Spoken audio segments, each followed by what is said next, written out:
Good morning. I hope you all had a great weekend. Glad to have you here now. Today in lab, when you come, you'll turn in the net ionics lab that we started last week. Problem set 5 is up. Now, problem set 5 has kind of like two sections. One section's on solutions, so molarities, net ionic equations, pH, stuff like that. And the other section is this jazz, the calorimetry. And I want you to know that the quiz today will only be over solutions, so molarity, pH, maybe net ionic equations, okay, stuff like that. But there won't be any of this like exothermic, endothermic kind of stuff that we're going to talk about today. The lab today, unknown chloride lab, is pretty cool. It's a titration lab. Bring your goggles if you have them. If you don't, I've got some you can borrow. Should be pretty cool. Any questions? Awesome. So on Friday, we ended up talking about several terms which will be useful to us in this chapter. But honestly, the most important one is the very last thing we did. And those things are exothermic, which is described here, and endothermic, which will show up on the next one. An exothermic reaction is a reaction where the active ingredients, which scientists call the system, are giving off energy, all right? So you can actually feel the heat coming off, or you can see the gas bubbling, stuff like that. So the system, the active ingredients, give off energy, and the surroundings, which could be water if it's a solution, or air if it's just an open container, whatever's around it, they're going to absorb that energy. So an exothermic reaction is an energy-giving reaction. If you've ever seen a campfire, you're seeing an exothermic reaction. As a chemist, you often will measure the temperature of the system. So if your thermometer all of a sudden goes up, that means you're going to have an exothermic reaction. And in the calorimetry lab, which we'll do after the unknown chloride lab, you're going to measure several exothermic reactions. You'll see the temperature go up and stuff like that. So exothermic energy is released. The other one is endothermic. Endothermic means that energy is absorbed. Ice cubes left on the side of the cupboard or something don't stay ice cubes. They will absorb the outside energy, which is above 0 Celsius where they freeze. They'll absorb the energy to become liquid water. So this is an example of an endothermic reaction. So energy is coming from the surroundings, the outside, into the system, the active parts. If you're going to measure this with a thermometer, the temperature will go down, all right, because it's going to be pulling that energy in from the outside. In the net ionics lab, a couple of you noticed that some of the reactions were hot, all right? Those are mostly exothermic reactions in that lab.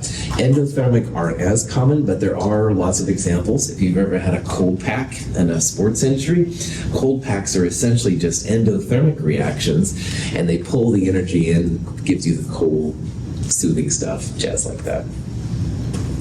So this is a question you might see. You've got a chemical reaction and it feels warm, all right? So if it feels warm, that means that your active parts, the system, are giving off energy when they react. So the surroundings, which is what we usually measure and record, are absorbing that. They're increasing their thing. So if it feels warm, temperature goes up, blah, blah, blah, definitely exothermic. If it felt cold or your temperature went down, that would be an example of an endothermic reaction. Is that cool? Questions? Awesome. Now, we talked on Friday how all the energy that goes into a reaction must equal all of the energy that comes out of a reaction. Energy cannot be created or destroyed. And in the universe, as far as scientists know, the two forms of energy are heat, Q, which we've got some Q's right there, Q, and work. Now, work is not used by chemists very much. Work is more for engineers and physicists. They want the pistons to move. They want to know how much force you need, jazz like that. So most of the time, I'm just going to ignore the work, I'll be honest. But boy, are chemists worried about heat transfer, Q. So enthalpy is a real powerful tool for chemists. and it gets a fancy symbol, delta H, all right? Just every time you see delta H, think enthalpy. And enthalpy is heat transferred at constant pressure. Now, most of the time here on the Earth, we have about 1 atmosphere of pressure, all right? And you don't go changing it. Sometimes you can have changes of pressure, like if you're in a rocket ship going up really fast, the pressure goes down, stuff like that. But almost all the time, enthalpy is measured at constant pressure. So chemists basically think that enthalpy delta H equals Q. But just in the back of your mind, remember, it is just constant pressure. And these delta H's and Q's have units, the joule. I showed you the picture of the cool guy with the beard on Friday. Joule is just a measure as to how much energy is either absorbed or emitted. The sign of Q or delta H tells you if it's endothermic or exothermic. So if you have an enthalpy or Q or heat or any of these kind of things that's greater than 0, i.e. a positive number, that's going to be an endothermic reaction. So Rin comes to me after doing some research at Portland State and goes, oh, I got a delta H of positive 37 joules. I may not know what the heck she's doing, but I heard the positive joules, positive 37 joules. I know then that Rin's reaction, whatever she's doing, is endothermic. On the other hand, Kevin's doing some research somewhere at PSU or whatever, and he goes, oh, well, I got minus 37 kilojoules out. Okay, may not know what he's talking about, but I heard the negative. I heard an enthalpy which was less than 0. So enthalpies less than 0 are exothermic. And this is kind of cool. So the sign itself of delta H, or even Q, if you're given Q, will tell you if it's endothermic or exo. Positives are endo, negatives are exo. We're going to see delta H sometimes with little superscripts, BAP, reaction, little F, all right?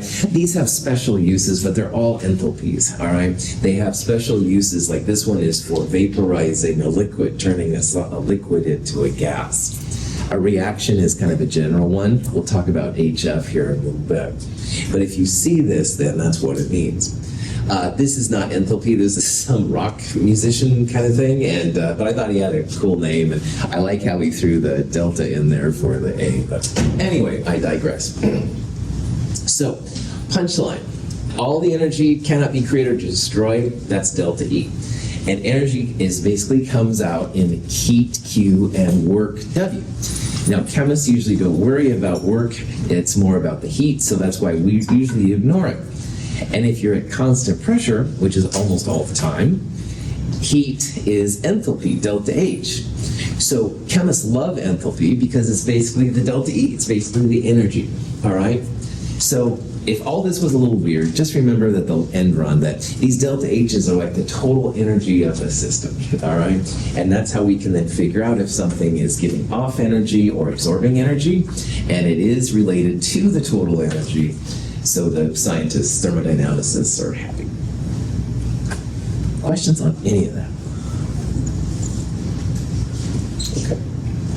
Now, the enthalpy of a reaction is a delta H with a little RxN to it. And that's literally how much energy is given off or absorbed when you go from reactants to products.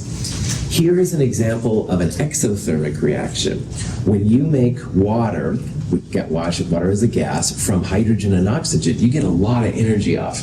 This is what got the space shuttle into orbits and lots of other kind of things. A lot of energy is given off. So going from reactants to products, all right, reactants are at a higher energy, products are at a lower energy, and the overall, you're like going down, you're kind of like losing energy, if you will. Now, usually delta H's are measured in kilojoules per mole. So just like a kilometer is 1,000 meters, a kilojoule is 1,000 joules.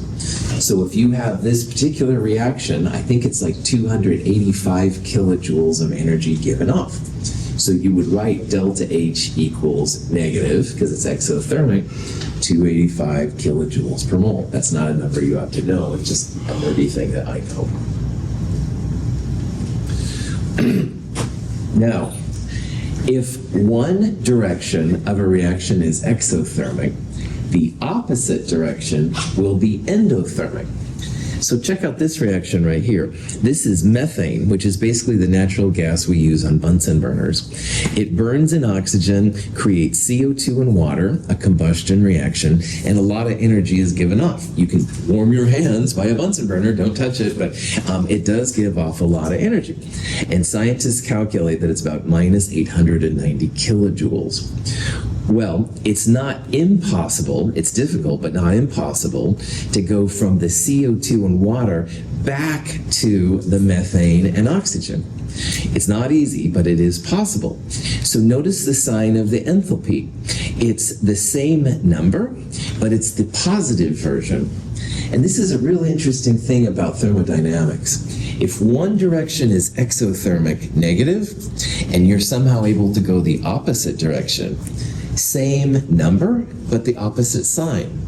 So if it was negative going this way, it'll be positive going this way. Exothermic one way, endothermic the other way. This is the conservation of energy, all right? All the energy cannot be created or destroyed. The opposite is just going to have the opposite sign. So it can be difficult to measure some of these things, but what chemists use is what's called a calorimeter to measure these. And not in this week's lab, but the next lab, the calorimetry lab, we're going to use a kind of a more primitive version than a bomb calorimeter, but it's just a real fancy way to measure heat energy. And there's usually some kind of thermometer or a thermocouple for measuring the amount of energy released or absorbed. So again, if the temperature goes up, that's exothermic. You'll use your negative sign. If the temperature goes down, then that means it's endothermic and it's a positive sign. But this is what people can do. There's ways to correlate a temperature change back to the amount of joules, and that's what we'll get into now here in a little bit. So again, number one thing, one direction exothermic, opposite direction endothermic. Same number, just different signs of what things go down. Questions? All right. Heat, or thermal energy, is associated with the motions of atoms and molecules in a substance. The more rapid these atomic scale motions, the greater a substance's thermal energy and the hotter it is. When we plunge a hot metal bar into cool water, thermal energy from the bar transfers to the water. While the atoms and molecules of the bar slow down, those of the water speed up. The transfer of energy can be measured as a rise in water temperature. Molecules of a hot substance move more rapidly than those of the same substance with a lower temperature. If the two samples come in contact, a transfer of molecular momentum occurs from the rapidly moving molecules to the slower ones. In this way, thermal energy transfers from the hotter sample to the cooler one. When the two samples have similar rates of molecular motion, they have reached thermal equilibrium and have the same temperature. The kinetic molecular theory claims that warm things move faster than cold things, all right? So on a warm day, maybe you feel more energetic, and on a cold day, kind of very late today, you're like, oh, geez. Well, kinetic molecular theory basically does the same thing. On this level, though, it's on the atomic level. The atoms themselves move faster when they're hot, and they move slower when they're cold. And when hot and cold comes together, it always creates a warm environment. So the hot molecules slow down and the cold molecules speed up. That's where this thermal momentum is transferred and jazz like that. Thermal equilibrium just means they've gotten to the warm phase, all right? They start really hot, moving around like crazy. They go really slow, and then they kind of come to in-between kind of part. Now, you should never hit anybody else. I'm going to let that be very clear. However, poor Batman slaps Robin here, and he goes, close the window, you're letting the cold in. And Batman goes, no, thermodynamics, the heat goes out. And why I'm putting it up there, not to promote violence or anything like that. However, the heat is the movement, all right? So you open the window, and the heat, the hot molecules will go out, and it feels colder. But it's not the cold coming in, it's the heat moving. My apologies. I have a weird sense of humor. Anyway, So the way that people measure how these things work is the hot molecules, on this side are moving really fast and the cold molecules are moving just a little bit. And scientists are able to figure out how many joules are moving around using this equation right here. This is an equation for heat transfer, Q, with no change of state. We'll talk about that in a little bit. So Q equals MC delta T is our first big equation from this section. And these things are things we've kind of seen before, but there are some things that are different. So let's talk about what Q equals MC delta T is all about. Q is a type of like an enthalpy. It's the heat transfer. And this is a thing that can be lost or gained, all right? If it's lost, exothermic, that means it's going to be a negative. On the other hand, if the heat is gained, that'll be endothermic, it'll go up. Now, M is the sample mass, and usually in Chem 221 and through Chem 223, mass is going to be grams. So if you have a little bit of stuff, you'll see a lot bigger heat change. On the other hand, if you have a lot of stuff, then you won't see as much of a heat change. So we just need to know how many grams usually and stuff there are. Heat capacity is a real interesting thing. Sometimes you've heard how water is slow to cool down and heat up. Well, metals heat up fast and cool down slow. That has to do with this, what's called the specific heat capacity. Specific heat capacity is sometimes called specific heat. Sometimes it's called heat capacity, specific capacity, all the same thing for us. Specific heat capacity just relates to how fast or slow an object will heat up or cool down. We're going to see that water is very slow to heat up and cool down, but it retains that energy once you have it. Now, delta T, T is temperature, all right? And in good science classes, we usually record things in Celsius, but sometimes it's nice to have them in Kelvin. We're going to see that you can have a delta T in Kelvin or Celsius. I'll talk about that in a little bit. But another thing is that this delta in science means final state minus initial state. So for this one, it would be final temperature minus initial temperature. So as an example of this, if you had a reaction that was initially at 20 degrees Celsius and at the end it was 30 degrees Celsius, final would be 30, the ending state, and you would subtract the initial state, 20, your delta T would be 10. Now this Q can be positive or negative, all right? It's positive if it's endothermic, absorbing. It's Q if it's negative, if it comes right out. So Q equals MC delta T is pretty cool. Phase change is what doesn't apply here. Phase change means like your liquid goes to a gas or your ice is melting to liquid water. Phase change means that you're keeping in the same type of material, so just liquids, just solid, stuff like that. You won't have your liquid water evaporating on you. Those are the kind of things that we deal with phase change. Any questions? Yeah. So you're saying it doesn't apply for phase changes? Correct, that's right. We'll talk about how to deal with a phase change in a little bit. But for right now, yeah, this MC delta T, you add a solid to a liquid and you see how they mix up, but your solid isn't going to a liquid or your liquid isn't evaporating to a gas. Yeah, great question. Okay. These heat capacities are really interesting. Here are some example heat capacities. There's only one heat capacity I want you to know / memorize / put on your cheat sheet, and that's the heat capacity for liquid water. And why I'm interested in you knowing this is that basically everything we do, Chem 221 through Chem 223, is in liquid water. 4.184 is a number we saw earlier. It's the number of joules in a science calorie. It's another use for 4.184. But for us right now, 4.184 is the heat capacity of liquid water. Now, metals usually have pretty small heat capacities, usually under 1. The organic solvents oftentimes have larger heat capacities. I only know of one compound with a higher heat capacity than liquid water, and that's ammonia. We'll talk about that later too. But just realize that all these numbers, what they mean is it's the amount of joules needed to raise 1 gram of the substance by 1 degree Celsius. All right? So it takes 0.84 joules of energy to raise your glass by 1 degree Celsius. If you have ethylene glycol, which is used in radiators, it's 2.39 joules of energy to raise 1 gram of ethylene glycol by 1 degrees. And again, these are just numbers that are experimentally derived.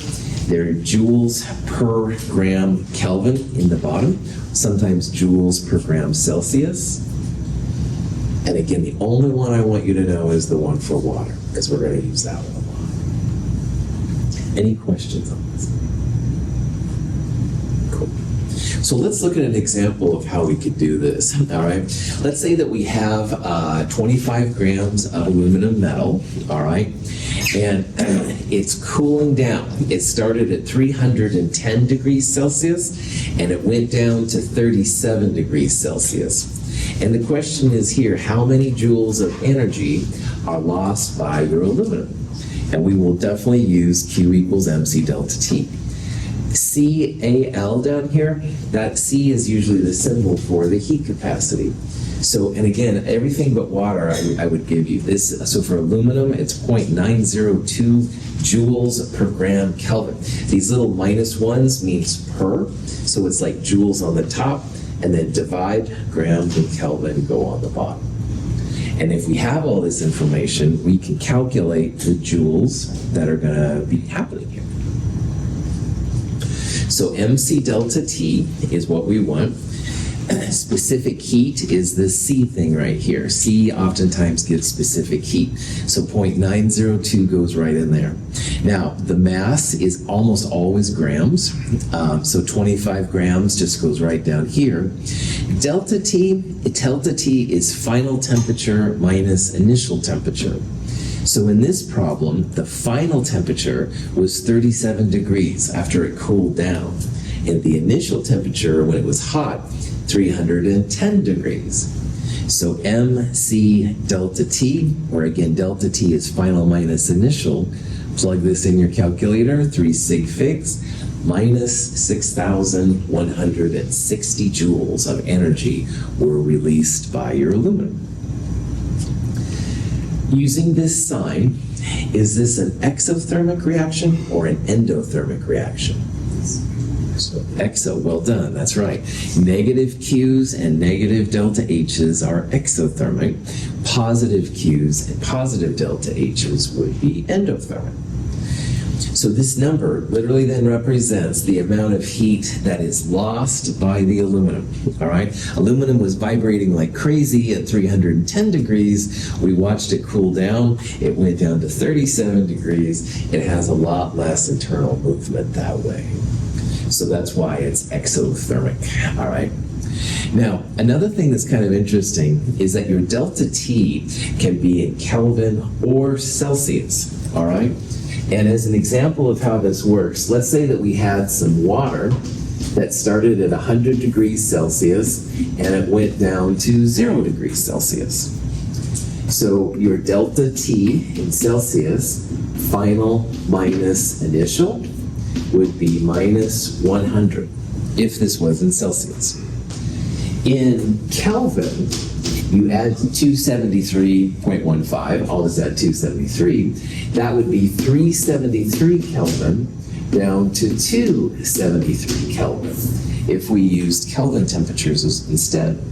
So delta T here, final 273 minus initial 373, same number. So this is going to be useful to you, all right? If you're measuring something in the lab, you'll probably record Celsius. Use the Celsius delta T. It's going to be the same. On the other hand, if you're calculating temperatures, often you'll end up with Kelvin. No problem. If you need to do delta T, use Kelvin. Use whatever's easiest. It does not matter. You don't want to use, of course, 1 Celsius and 1 Kelvin. That would be kind of bad. But you can use, as long as they're the same thing, you can just go right ahead. Don't use Fahrenheit. I hope that's obvious. Okay. Anyway, get too excited there. Questions on? Okay. This is a kind of question that you might see. You have 100 joules of heat energy transferred to 5 grams of copper. Initially, the copper is at 20 degrees Celsius, final temperature 71.9. And the question is, what's the specific heat of this copper? So this is where we would use Q equals MC delta T. You want to solve, in this case, for the heat capacity, C. So the Q is going to be 100 joules. All right, that's what goes right there. The M, we have 5 grams of copper. This little m, we're not using moles or anything at this point, we're just using grams, 5 grams. And your delta T, final minus initial. Final is this number, initial is that number, so 71.9 minus 20. Delta T would be 51.9, and you want to solve for C. C comes out, in this case, to be 0.385 joules per gram Celsius. And I encourage you to go through and make sure you can do the math and stuff. But another really important thing, heat capacity values are always positive numbers. They're never negative. So if you happen to calculate a negative C value, maybe your delta T values got flipped or something like that. Most metals have heat capacities less than 1. That's another thing. Only water and a couple of the organic things have heat capacities greater than 1, like these 3 values would be right here. And then finally, the only heat capacity I want you to know is the liquid water, 4.94. Any questions on that? Okay. Now, here's another kind of question you might see. A piece of iron is placed in water. And notice that the iron is placed in, iron initially is 77.8 Celsius, and the water is initially 18.8 Celsius. Now, without thinking here with your math brains on, you've got hot metal and you've got cold water. What's going to happen when you put those two together? Well, you're probably right. There will be some sizzling. You're absolutely right. That was kind of a fun answer, actually. What I was looking for, what's going to happen to the temperature, maybe would be at the end of all this, after the sizzling it'll reach an equilibrium. Will it be higher than this? No. Will it be lower than this? No. Hot and cold makes warm. All right, so this is our hot temperature, this is our cold temperature. The final temperature of this mixture after the sizzling is done is going to be somewhere between those two numbers, all right? That's what it means mathematically to be warm, all right? Hot and cold make warm, somewhere between those two. So when you're doing these kind of problems, you can use that as like a guide to figure out how you're doing. Okay. The question is, what's the final temperature of the mixture? The other thing about hot and cold makes warm is that while the metal gets colder and the water gets warmer, they're both going to end at the same final temperature, all right? So whatever number that is, which will be between 18.8 and 77.8, it's going to be the same number. So to answer a question like this, we're going to go back to the first law of thermodynamics, which just says that all the energy in before equals all the energy after, or the beginning plus the ending equals 0, or, which is even better here, the hot metals Q plus the cold waters Q equals 0. This is what it means to not create or destroy any energy, because there's so much energy with the iron, which is an mCdelT. There's so much energy with the water, which is a separate mCdelT, and it all goes to 0. So this is a little bit different because we've got hot and cold going to warm. They're going to have the same final temperature, and because of this energy thing, all of them together are going to equal 0. Any questions on that? All right. So M iron is this number. I will give you here in a little bit the heat capacity of iron. That's just a number you can look up, or I'll give you.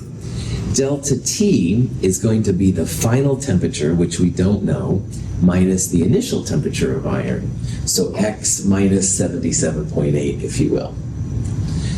We're going to add that to the mass of the water, 244 grams, times the heat capacity of the water. What's the heat capacity of water? Anybody remember? 4.1. Oh, music to my ears. My heart pitter patters. Thank you, all of you. 4.184. Oh, anyway, that's the heat capacity of water that I'd like you to know.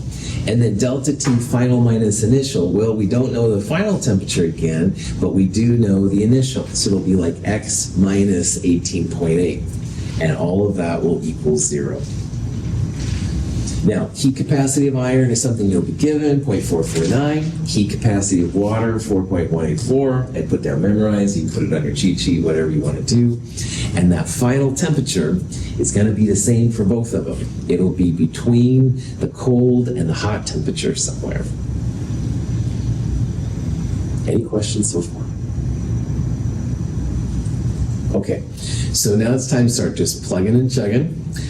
Mass of the iron, heat capacity of the iron, delta T, we don't know the final, but we do know the initial. Plus mc delta T for water, here's the mass of water, heat capacity of water, don't know final, minus initial temperature of water, equals 0. If you have a solve function on your calculator, like one of the Inspires and stuff like that, it makes mincemeat out of these kind of problems, and you are absolutely welcome to use it if you'd like. On the other hand, in my day, didn't even have, I don't think, formulas for quadratic equations. Oh, the dark ages. Anyway, so we had to do this all by hand, all right? What I would do, for example, on this part, I'd multiply these two together and then multiply it by TF, and I'd take that same number and multiply it by minus 18.8. And you want to get all your TFs on one side and all the numbers on the other side. If you do that, you should end up with 21.0 degrees Celsius. If this looks pretty chill to you, then no problem, but if it is weird, try this example, all right, just to make sure you're good to go. And most importantly, at the end, your temperature should be warmer than the cold temperature, warmer than 18.8, and it should be cooler than the hot temperature, 77.8. So if you calculated like 15 degrees Celsius, then something was wrong with your math. The heat capacity of water is so much greater that usually the final temperature is closer to the temperature of water too, I'll be honest. But these are just some kind of hints and stuff to make everything go.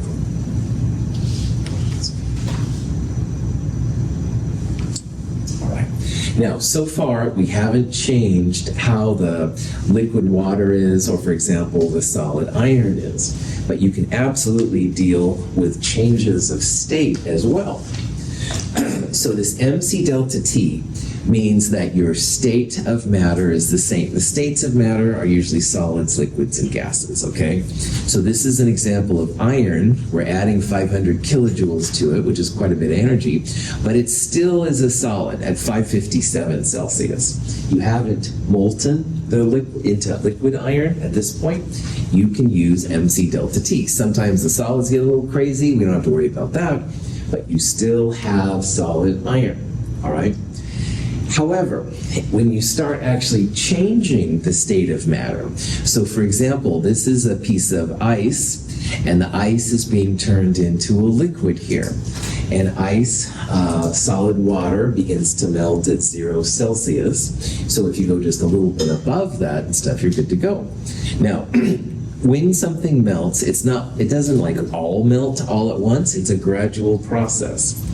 But it does begin to melt, and you can see here on the chemical scale, the nice ordered solids become a little bit more crazy. Liquids have some movement connections with them, but not quite as much.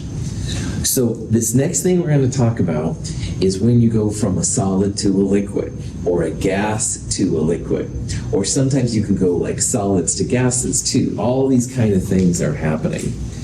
And so a phase change is you're changing the actual state of matter. And you can absorb energy or release energy and stuff like that. But the interesting thing for these is that they're called isothermal. Now that's a fancy name that just means when we calculate it, we're going to assume that the temperature remains constant. So it's 0 degrees Celsius for water. Once you go past 0 to say 5 degrees, that's when you would use the mCdelT thing. I think this will make more sense here in a little bit. So, if you have a change of state and you want to find the heat transfer, it's going to be the heat of something times the mass of something. And I'm putting quotes around both of them. So as an example of this, the heat of fusion for water, which is where a solid melts into a liquid, has a value of 333 joules per gram. And what that says is it takes 333 joules to take 1 gram of ice and turn it into a liquid.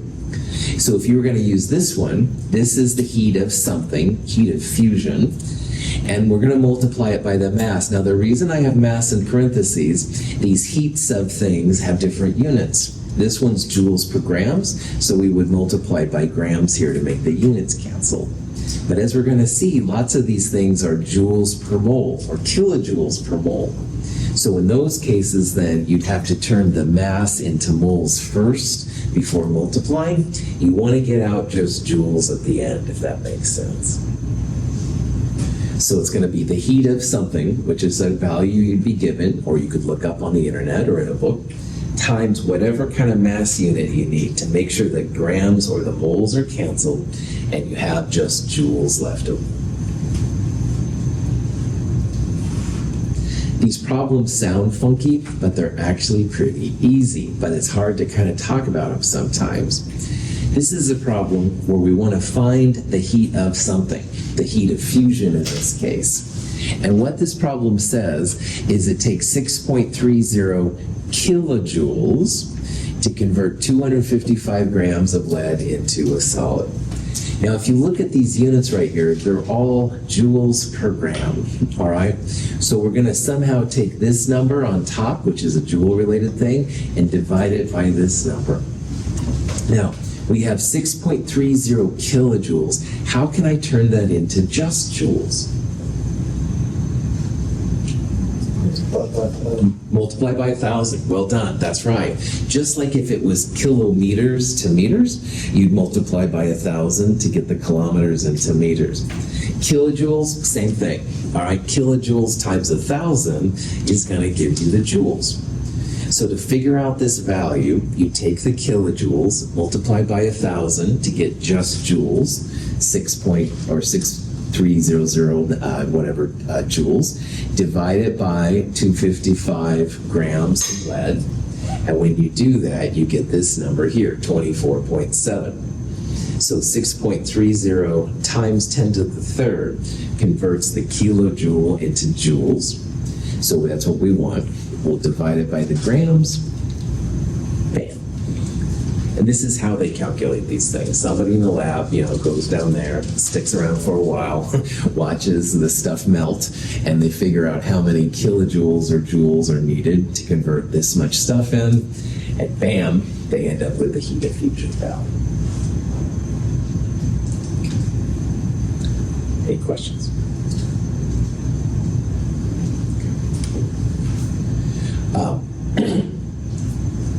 Putting all of this together, we can do a problem like this. The thermodynamic people love to figure out how much energy is needed for different transitions. They can figure out how much energy you get off for burning gasoline. That equates to how many miles per hour your car goes, or miles per gallon, I should say, and stuff like that. So we're going to look at some simple examples. In this example, we have 500 grams of ice, solid ice sticking there. And we want to know basically how much energy is required, not just to melt the ice, but actually to turn all of the water to gas, to vapor. All right? That's the question. Now, in this process, we have three different things happening. The first thing is a change of state. We're turning the solid into a liquid. That's going to be using this heat of fusion, delta H fuse. And that's that 333 joules per gram number. Then we're going to take the liquid water and heat it up to the place where it can turn into a gas. So water freezes at 0 and boils at 100. This is going to be mCdelT. That's the energy required to turn our liquid water from 0 Celsius to 100 Celsius, but it's still liquid water. We haven't changed it from liquid to something else. And then finally, we're going to take our liquid water at 100 degrees and turn it into steam. That's where this thing pops in, the heat of vaporization, delta H vac. So on these kind of problems, split them into segments. And our first segment will be to melt the ice. It'll be the mass times this heat of fusion thing. The second phase, second segment, mCdelT for taking our liquid water from 0 to 100. And finally, another heat of something times mass of something, only this time it's using heat of vaporization. And we want to know how much energy it takes to go from the liquid water to steam water. Any questions? Okay. So again, what I would do on problems like this, split them into segments, and then you'll add them all together like at the very end. Sometimes you'll see diagrams like this. Blah, blah, blah, blah, blah, blah, blah. Focus on B to C first. B to C for a problem like this would be melting of the ice. All right, you're just adding the energy required to break those solid bonds and turn it into liquid water. And then C to D would be heating the liquid water from 0, the y-axis is temperature. You would heat it from 0 to 100, and that's going to take so much energy. And then finally, D to E would be evaporating the liquid. So you're turning the liquid to a gas at that phase. And you can go other parts, you can heat solids, you can heat the gas. We're not going to worry about that. We're just going to do the 3 parts right there. And again, we'll add them all up. Now, every time the line is straight across, all right, like horizontal, there's no temperature change. So that's when we're changing the phase of something. So this is delta H fusion times the mass. That'll get us from B to C. This part right here is turning the liquid into a gas. That's when we'll use delta H vac times the mass. And then finally, this part right here will be an mCdelT as we get this stuff done. Some people like these graphs and some don't. If you don't like the graphs, just shut your eyes and I'll go on to the next one here in a little bit. But if you are a graph person, it's totally cool. All right. So, segment 1, melting the ice, turning the solid to a liquid. Heat of something times mass of something. The heat of something is the heat of fusion, 333 joules per gram. You want to get rid of whatever grams or moles you've got, so we'll just multiply by 500. This comes out to be 1.67 times 10 to the 5th joules. Endo-thermic, solids don't turn to liquids by themselves. They need some energy to kind of get them started. This is the amount of energy it takes to get the ice melted. So now we've got a big thing of liquid water at 0 Celsius. But we need to heat it to 100 degrees Celsius so we can turn it into a gas. So segment 2 is going to be mCdelT. Mass is the same.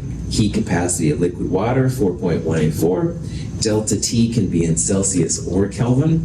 I'm using Celsius here, even though I use Kelvin. Kind of sneaky chemist, I know. Final temperature is 100, where water's going to boil.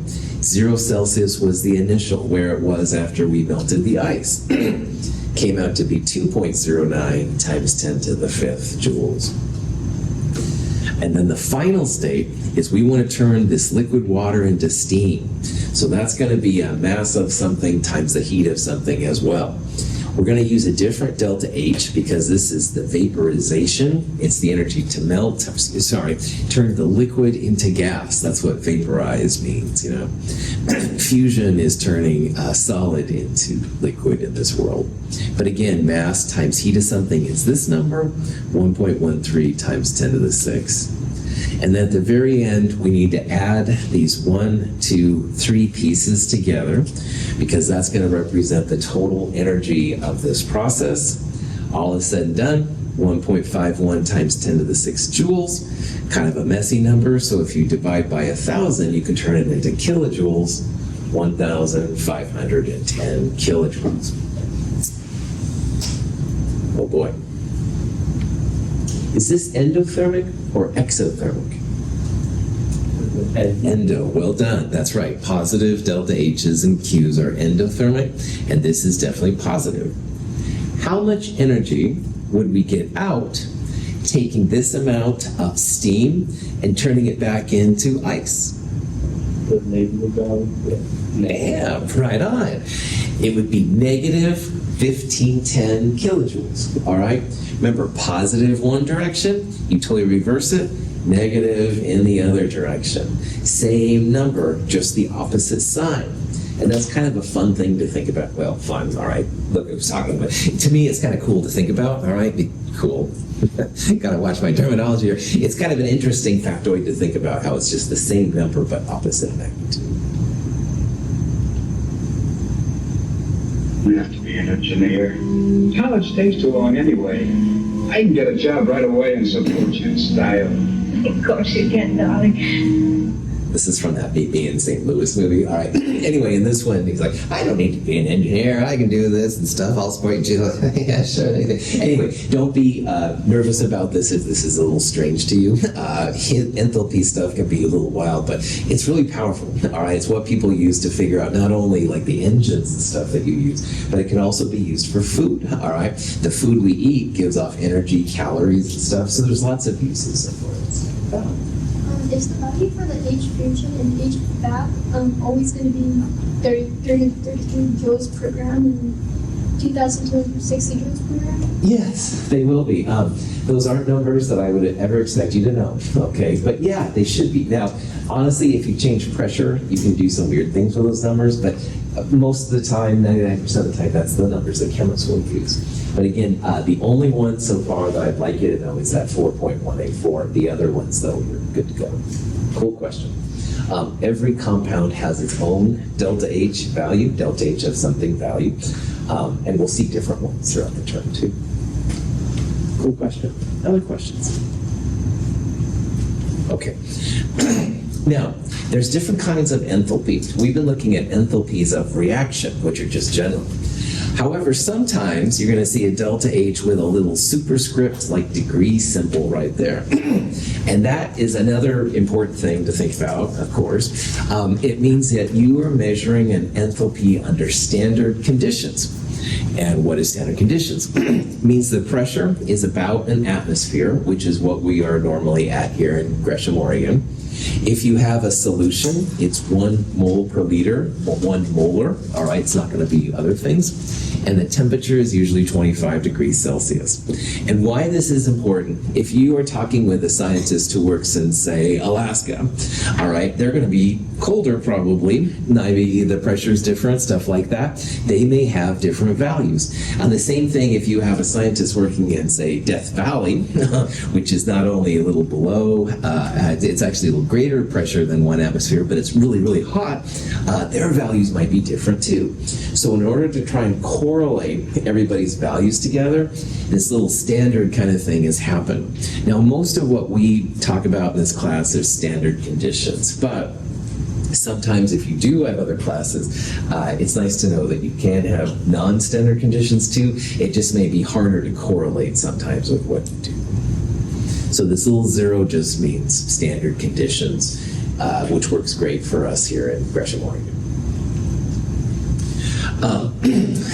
More things about this. Here's methane reacting with oxygen to make CO2 and water.